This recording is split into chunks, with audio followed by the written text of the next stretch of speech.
Salut à tous, alors dans cette vidéo on va parler de Tesla, ça va être une réflexion et c'est parce que j'ai regardé hier donc Choucroute Garage, Didier, c'était assez intéressant sa réflexion et à un moment donné il parlait des stations, il parlait du 800 volts, il parlait des V4 et je sais pas si vous vous rappelez, donc ceux qui me suivent, à Thiers j'ai vu que les armoires avaient été changées, donc on va dire grossièrement... Enfin, c'est le convertisseur, le transformateur. Donc, je sais pas si vous vous rappelez, là où il y avait le transformateur, donc vert, je vais pas vous le remettre, mais il y avait des V4.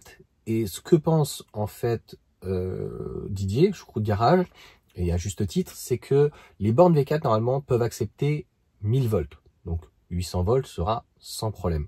Aujourd'hui, a priori, c'est au niveau de l'armoire où elles sont entre guillemets bridées 400, 450.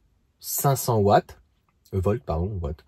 Donc, en gros, on va pouvoir, en kilowatts, dépasser les 250, notamment aux États-Unis. Ils ont commencé à faire quelques tests. Je ne sais plus c'était combien, 280 ou 300. Donc, les gens qui étaient avec notamment leur Cybertruck étaient assez étonnés. Et je partage complètement, en fait, son idée. Il faut bien comprendre qu'une entreprise, elle a besoin d'avoir une petite quantité de modèles pour tester un nouveau produit. C'est ce qu'Alpine, par exemple, va faire avec les moteurs à flux radial. Ça va leur permettre, donc sur un petit volume, de voir comment le véhicule se comporte, donc avec une nouvelle plateforme, l'intégration donc du 800 volts, les charges, les tensions, ils ont vérifié tout ça. Les gens qui ont accepté, en fait, comme Apple, de pouvoir avoir la vérification, c'est plutôt pas mal. Le bidirectionnel. Donc, la question, finalement, qui est à se poser, c'est quand, d'un côté. D'autre part, j'ai eu cette réflexion hier et je suis tout à fait d'accord, pareil, avec Choucroute Garage, donc Didier. Ce qu'il disait, c'est que Elon Musk et Tesla, moi j'ai pas envie de parler par contre de politique, mais de parler de technologie, a bien expliqué que la compacte c'était fini. C'est-à-dire, c'était un modèle donc de 3e génération qui, au-delà du 800 volts du bidirectionnel, je sais pas si vous vous rappelez, et donc d'avoir l'entièreté du circuit, je tiens à rappeler que le but aussi de faire du 800 volts, au-delà de la charge, qui est intéressant, c'est le faisceau, entre guillemets, électrique. Et je prendrai un exemple très simple. Dans nos maisons et les anciennes maisons, on a, entre guillemets, ce qu'on appelle des pieuvres. Donc en fait, au lieu de tirer des lignes directes, donc on a de la dérivation. Ça a un inconvénient, c'est que ça demande beaucoup donc de faisceaux, ça demande beaucoup en fait de métaux. Plus, avec le 800 volts, en fait, ils vont passer, d'après ce que j'ai compris, type série. Ça a un gros inconvénient, c'est que s'il y a un truc qui tombe en panne, ben, si même c'est un fusible a priori, en gros la voiture est complètement en panne. Le gros avantage a priori, c'est de trouver la panne. C'est que là tu sauras où c'est. Puisque en dérivation, ben, ça part de partout. Donc des fois pour trouver un problème électronique, des fois ça peut être compliqué. J'espère que je me serai fait en tout cas comprendre dessus. Donc au-delà du 800 volts, au-delà donc du bidirectionnel qui est, à mon sens, ces deux technologies sont actées. Pourquoi d'ailleurs ils ne les ont pas mises encore en place? C'est ce que a dit Didier, et je suis tout à fait d'accord avec lui. C'est que les V4 sont capables, les armoires pour le moment pas, il suffira juste de changer les armoires. Il y a encore des V2, les V2 ils voulaient laisser les mourir, donc au final ils vont les remplacer d'après ce que j'ai compris en V4. Et les V3, au final, vont rester en place. En fait, ce qu'il faut comprendre, moi, pour utiliser beaucoup de superchargeurs un peu partout, quand tu as un V2 ou un V3, mais surtout des V2, tu as toujours un V3 ou un V4 quelque part. Je te donne un exemple. Au Mans, mais ça peut être à plein d'autres endroits, ou même à Metz, quand j'ai eu, tu vas avoir donc, entre guillemets, un vieux V2, qui fonctionne plutôt bien, mais par contre, charge partagée, 150, et même quand c'est pas partagé, tu sais pas pourquoi ça marche pas. Donc en fait, en termes de charge, il n'y a pas de préconditionnement ou je sais pas où ça se fait mal. Bref, moi j'évite. Vraiment j'évite. Il n'y a pas de V1, V2, V3. Donc ça fait comme par exemple au Mans. Tu as donc le V3 qui est tout neuf. Hein, il a 2 ans, 3 ans. Mais ils ont déjà intégré un V4 en bas. Par contre, c'est des prééquipés. Donc je suis pas sûr que l'armoire soit en capacité d'accepter plus de 500 volts. Donc est-ce qu'il faudra juste la changer? Mais techniquement, je pense que Tesla n'a pas encore intégré ce nouveau véhicule. Il n'y a pas que cette raison, tu vas voir. Donc, pour la raison suivante que bah, si tu as mis du 800 volts alors qu'ils ont 400 volts, il n'y a aucun intérêt. Et je pense que ça va arriver d'ici pas cette année, ou maximum cette année ou l'année prochaine. Moi, c'est mon avis. La deuxième chose, c'est qu'il devait y avoir une nouvelle plateforme. Je pense qu'aujourd'hui, elle n'est pas prête parce que ça coûte trop cher. Ils ont, pour simplifier, hein, au-delà du Cybertruck, au-delà de Model S, Model X, qui à mon avis, je ne sais pas s'ils vont continuer, ça c'est encore un autre débat. Le Model 3 et le Model Y ne sont pas fabriqués et conçus de la même manière. Donc je pense qu'ils attendent finalement dans 3 ans pour réunir peut-être les 3 modèles. Model 3, Model Y et un modèle compact. Le modèle compact, comme je t'ai dit, donc il ne se fera pas de sa manière-là, avec toutes les nouvelles technologies et le fait que ça devait être logiquement un type SUV, tu vois, 4,40 m, ça devait être comme un Mazda. Le patron du design vient de là-haut, ils avaient prévu de faire ça, il y avait un mulet, je pense que c'était fait. Et ils ont retardé, je pense, pour le moteur, essentiellement, mais pas que. Il y aura la dernière, logiquement, technologie aussi du Cybertruck, qui est donc, il n'y a plus de colonne de direction, donc plus de direction entre guillemets assistée. C'est une direction donc électronique, avec il n'y a que des avantages pratiquement, logiquement. Si c'est bien réglé, en fait, on pourrait, je ne sais pas sur le Cybertruck, moi je ne suis pas allé aux États-Unis, je sais plus comment, je vais pas regarder plus de vidéos que ça, mais on peut démultiplier. Donc ça va faire grossièrement comme une Formule 1, plus tu vas aller vite et plus le volant tu n'auras pas besoin de le tourner. Et moins tu vas aller vite, en fait tu n'auras pas besoin de braquer comme un fou, donc en fait tu vas avoir des rayons de braquage qui sont, toi, à t'adapter un petit peu comme une direction, les nouvelles électriques assistées, c'est-à-dire que tu vas sentir que ça va se durcir. Bon là, tu vas pas sentir que ça va durcir, mais ça va se démultiplier, donc ça pourrait être très intéressant. Peut-être le bidirectionnel, les roues directrices, mais ça a quand même un coût assez important. On voit que Renault l'utilise, etc., mais c'est plutôt sur le haut de gamme. S'ils intégraient ça, ça voudrait dire que, imagine sur un modèle 3, un modèle Y, il manque plus que les suspensions pneumatiques, et là, tu as un véhicule quand même très fini. Et d'ailleurs, ce que Didier disait de Choucroute Garage, c'est que oui, Tesla actuellement est en train de prendre technologiquement un petit peu de retard. Quand on voit XPeng, mais quand on voit Hyundai, il y a Renault qui va arriver sur le 800 volts, donc tout ça doit arriver.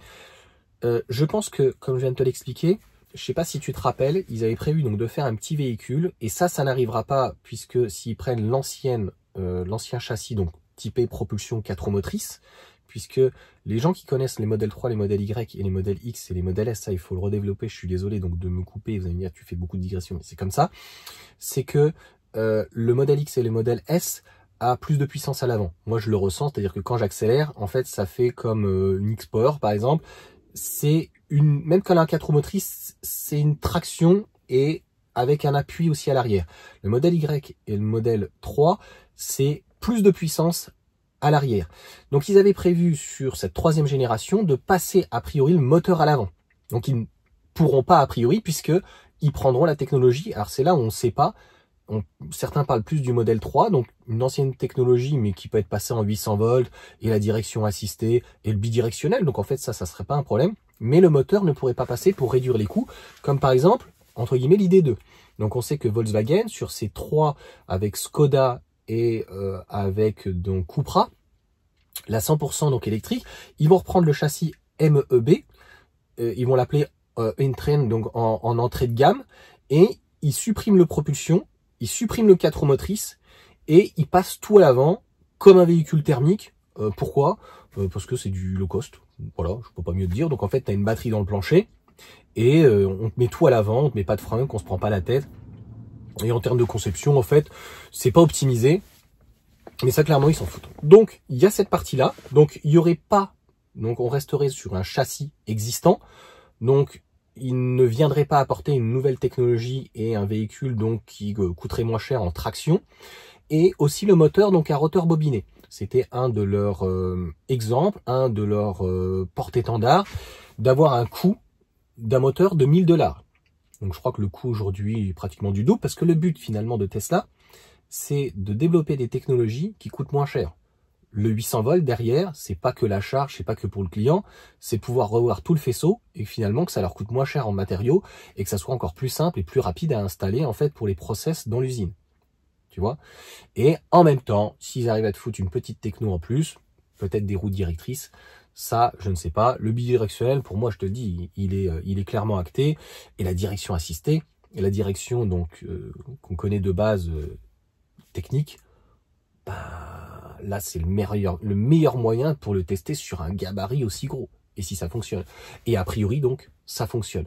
Donc pour toutes ces raisons, et étant donné que le modèle Cybercab va commencer sa production en 2026, c'est tout à fait cohérent qu'il y ait donc, et le coup de génie, encore une fois, serait de faire une citadine qui fasse comme Volkswagen avec la Polo, de te vendre une Polo, donc de 4 mètres, et avec la taille finalement d'une Golf. Je ne vais pas me répéter dessus, tu as bien compris, tu as la batterie qui est entre les deux essieux, tu as un vide, tu arrives à mettre un moteur en dessous, a priori le moteur en fait il garderait tout, je l'ai expliqué, châssis, boîte, moteur, enfin tout, les sièges. Ils vont réduire, je pense, je l'ai déjà parlé, donc de certaines options, peut-être plus de sièges chauffants, peut-être plus le cuir, mais je pense que ça suffisait pas, ça réduisait à peine de 5 000 €. Donc pour réussir à faire leur tour de passe-passe, qu'ils expliquaient que voilà, aujourd'hui un modèle 3 est à 40 000, un modèle Y est plus ou moins à 45 000, et de proposer donc à 25 000 hors taxe, donc à 30 000 €, on va dire TTC en Europe, un véhicule produit à Berlin, eh bien il va falloir récupérer plus de matière. 4,40 m, c'est trop grand, c'est trop de batterie, donc en fait, les batteries d'ailleurs qui étaient annoncées, je pense que c'est peut-être du brut, donc 53 kWh en LFP brut, ça voudrait dire une batterie de 50. Aujourd'hui, modèle Y et modèle 3 devraient passer à 62,5 donc kWh net, donc une batterie de 50 kWh net en LFP, c'est plutôt pas mal, sachant qu'une ID2 normalement ils annoncent, je sais plus, c'est 36 ou 38, donc c'est beaucoup plus faible. Et en NMC, bah, l'ID2, enfin les 3 100% citadines, ils annoncent, pareil, je confonds, je sais plus, c'est 56 ou 58 kWh, mais c'est pour donner donc un exemple. Là, 75, je pense que c'est comme les 95 du modèle Y, net ou brut. Je pense que c'est beaucoup trop. Je pense que c'est farfelu. Je pense qu'on va être plutôt aux alentours des 60 ou bien en dessous, parce qu'il y aura un coût qui sera inhérent.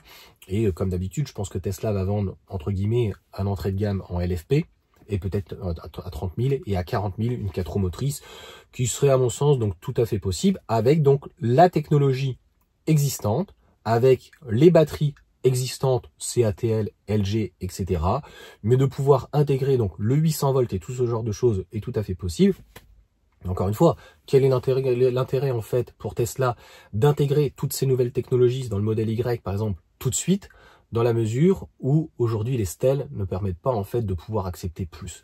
Donc je pense que comme le modèle Y a pris quand même pas mal de retard, hein, vous avez vu, hein, notamment le modèle 3 n'a toujours pas la caméra à l'avant, je suis pas sûr qu'elle l'aura, peut-être au renouveau, donc d'ici je pense 1 à 2 ans maximum, et le modèle Y et modèle 3 passeront donc à cette nouvelle technologie, et peut-être à ce moment-là, il y aura donc une nouvelle plateforme. De toute façon, je pense qu'ils vont faire fusionner donc entre guillemets les deux types d'assemblage avec les chaînes de montage, et je pense qu'aussi il y a eu ça, c'est-à-dire que pareil, j'en ai pas parlé dans la vidéo, c'est qu'il faut comprendre que en faisant une nouvelle plateforme qui était complètement différente, avec peut-être une installation des moteurs et tout vraiment différent, eh bien ça demandait un changement de chaîne de montage. Donc je ne sais pas comment ils vont se débrouiller, c'est-à-dire est-ce que une semaine ou un mois ils vont faire du modèle Y, tu vois ce que je veux dire, 15 jours ils vont faire un modèle compact, mais ils ont réussi à trouver d'allier l'utile à l'agréable. C'est-à-dire que sur la même ligne de montage, comme ça se fait dans d'autres constructeurs, hein, sur la même ligne de montage, voilà, Stellantis, à l'époque, voilà, avec Peugeot et tout, avec Opel, ils te font du Toyota Verso, je sais plus, avec, tu vois, avec Toyota, ils ont des partenariats, et ils sont capables de te rebadger un autre véhicule qui est de toute façon à 70% le même. Donc c'est encore une fois le but d'utiliser donc les mêmes moteurs, les mêmes châssis, les mêmes infrastructures, les mêmes panneaux de porte, etc. Enfin vraiment le maximum, mais quand même de pouvoir faire donc un véhicule beaucoup plus réduit, nouveau. C'est un petit peu ce que fait Apple, par exemple. Ça toujours depuis le SE, je crois. Avant, je sais plus, il y avait, je sais plus comment il s'appelait, l'entrée de gamme. Donc en fait, on fait une nouveauté, le 14, le 15, le 16, l'iPhone, et on propose donc une version d'entrée de gamme. Donc c'est un petit peu ce qu'ils veulent faire. C'est ce qu'ils ont dit, un véhicule plus abordable. Voilà pour cette vidéo réflexion. Et de toute façon, ça va arriver tôt ou tard, le 800 volts, le bidirectionnel, peut-être les roues directrices, la colonne de direction de toute façon complètement électrique, quoi que ce soit, ça arrivera parce que ça va réduire de toute façon les coûts, mais je pense qu'il fallait aussi le tester sur un véhicule. Donc c'est les deux arguments en fait que j'ai mis pendant cette vidéo de 15 minutes. Donc d'un côté, le tester avec le Cybertruck, je pense quand même pendant 1 ou 2 ans, tu vois, que ça puisse se faire, mais de l'autre côté, parce que ça demande encore des investissements au niveau donc des superchargeurs, des SUC, et les deux, tu vas voir, vont se faire en même temps, et ça va se faire très très rapidement. Dès lors qu'on aura l'information peut-être au niveau de Berlin d'un véhicule donc plus abordable et plus compact, eh bien obligatoirement donc dans toute l'Europe, on va avoir donc les armoires et les V2 qui vont disparaître pour et au profit des véhicules, des stèles qui sont en V4. On n'entend pas parler d'autres V5 et puis logiquement il n'y en a pas besoin. La seule chose, et ça sera la dernière chose que je dirai donc dans cette vidéo en tant qu'utilisateur de Tesla et de V2, V3, V4, enfin j'utilise plus les V3, V4, le V4, le pistolet est très lourd. En fait, l'idée, c'était vraiment comme ça a été financé des fois par l'Union européenne, donc que ça soit ouvert à tous. Moi, j'y suis plutôt contre. Mais bon, ça permet aux gens peut-être d'utiliser le réseau. Et comme mon ami Cédric, d'avoir une MG4 et de se dire, franchement, les superchargeurs sont bien, je vais me prendre peut-être une Model 3. Donc, le pistolet est lourd. Le câble est assez long. Peut-être revoir la chose. Et pire, le pistolet ne tient pas, ne tient plus. Donc autant les V2, V3 qui ont 4, 5 ans, 6 ans, on peut se poser la question. Mais là, des fois, au bout de 3 mois, 6 mois, le truc, il est déglingué. 2, 3. Et pareil, le bouton. Le bouton, il marche pas. C'est pas grave, tu me diras, t'appuies, mais alors je pense qu'il faut le supprimer, le bouton. Je pense qu'il faut le supprimer. Donc sur les V4, ils sont neufs, c'est déglingué. Donc je pense qu'il y a quand même un petit problème de conception. Dans ces cas-là, je sais pas, il fallait penser à le mettre autrement. Voir aussi les stèles, des fois, comment ils les posent. Donc il y a quand même des petites choses donc à améliorer à ce niveau-là. Donc si Tesla l'entend, petit boulot de conception à mon avis. Allez, sur ce, ciao à tous.